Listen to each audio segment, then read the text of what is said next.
আচ্ছা, আহারে আহারে কি হবে আমাদের কপালে কি আছে। রাত্রে ঝগড়া করে এখন সারপ্রাইজ পেয়ে গেল। দূরে থেকেও একজন হাজব্যান্ড যখন তার ওয়াইফের জন্য একটুখানি স্পেশাল ফিল করায় তখন কিন্তু একটা ওয়াইফের জন্য সেটা অনেক বড় পাওয়া। সো গাইজ, তোমাদের সাথে আজকে আমি এই রিলেটেড একটা ভ্লগ শেয়ার করব অ্যান্ড এটা খুবই আনএক্সপেক্টেড ভ্লগ আর খুবই তাড়াহুড়ার মধ্যে করা, জানি না কেমন হবে। আজকে আমার আর আমার বোনের একটা শ্যুট ছিল অ্যান্ড আমাদেরকে ওইখান থেকে ফোন দিয়েছিল, দেন আমরা ওইখান থেকে একটা রেস্টুরেন্টে চলে যাই। আর মেনলি আজকে আমার একটা ফ্রেন্ডের বার্থডে ছিল, সো ওকে ওর হাজব্যান্ড টোটালি আমাদের মাধ্যমে ওকে সারপ্রাইজড ফিল করায়। ভাইয়া যেহেতু বাহিরে থাকে যার কারণে ওর বার্থডেতে উনি ছিল। তো আমার মনে হয় এসব কিছু কিছু জিনিস ছোটখাটো হোক বাট একটা মেয়ের জন্য অনেক বড় পাওয়া, এন্ড সে মেয়েটা অনেক বেশি লাকি যেহেতু উইদাউট প্রিপারেশনে সবকিছু হয়। অ্যান্ড ভাইয়াও আমাদেরকে আগের দিন রাত্রে বলেছিল আমরা খুবই অল্প সময়ের মধ্যে এরকম সিম্পলের মধ্যে কিছু ডেকোরেট করি। সরি গাইস, ওকে দিয়ে হয় না। বার্থডে রিয়ান তো বলছি আমাকে দুইবার হাঁটাইছিস তোর, আবার আপনেস তো ভুল করছিস। হ্যাপিনেস ভালো দিন তো আমাকে বিশ্বাস করো, আমি দৌড়ে দৌড়ে রেস দিয়ে আসছি। আমি তো লেট করি, আমি জানি এই দুনিয়া এটা নিতে আমরা তাড়াতাড়ি মানে কি নিব। আমি বলি বার্থডে, হ্যাঁ বলেন।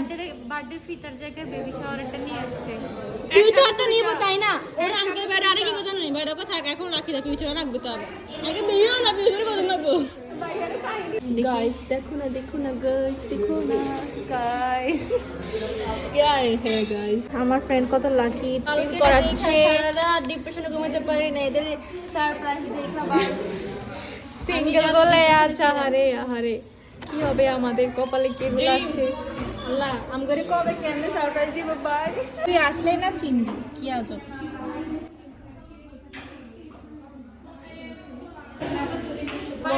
সারপ্রাইজ আমি আসলে কি এক্সপ্রেশন দেব মানে আমি বুঝতেছি না। ভাই সবার দেখ, কেকটা দেখ, কেকটা দেখ, পুরাই রাত্রে ঝগড়া করে এখন সারপ্রাইজ পেয়ে গেল। আসলে ও যেহেতু এসবের ব্যাপারে কিছুই জানতো না, সো খুবই আনরেডি অবস্থায় চলে আসে অ্যান্ড ওকে যেভাবে পেয়েছি আমরা ওইভাবেই ধরে নিয়ে এসেছি। আর ও তো এসব কিছু দেখে পুরা ইমোশনাল হয়ে গেছে। দেখো না গাইস क्या है।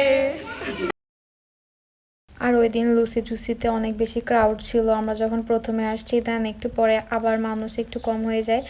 এরপর হচ্ছে আমরা আমাদের শুট টুট করে নিই সুন্দর করে, এরপর ভাইয়াকে গুলো সেন্ড করা হয়, দেন ভাইয়াও দেখে অনেক খুশি হয়। তো এখানে আপু অনেক বেশি বোরিং ফিল করছিল, ওকে আমরা একটু প্রিন্সেস ট্রিটমেন্ট দেই অ্যান্ড ওভারঅল অনেক অনেক বেশি টায়ার্ড আমাদের ছবি তুলতে তুলতে। বেচারা বড় বোনদের সাথে এসেও ফেসে গেল ভাই।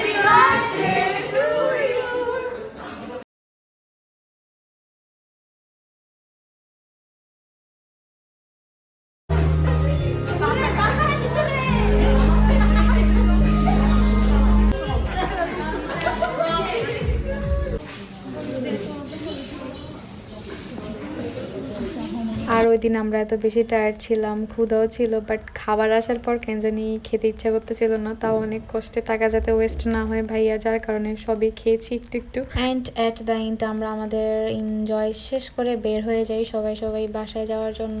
আর আমরা তো পুরো রাস্তা মেরে দিছি ভাই, কি বলবো। সো যাই হোক, আমাদের আজকের ব্লগ এতটুকু অ্যান্ড সবাই ভালো থাকবেন, সুস্থ থাকবেন, টাটা, আল্লাহ হাফেজ।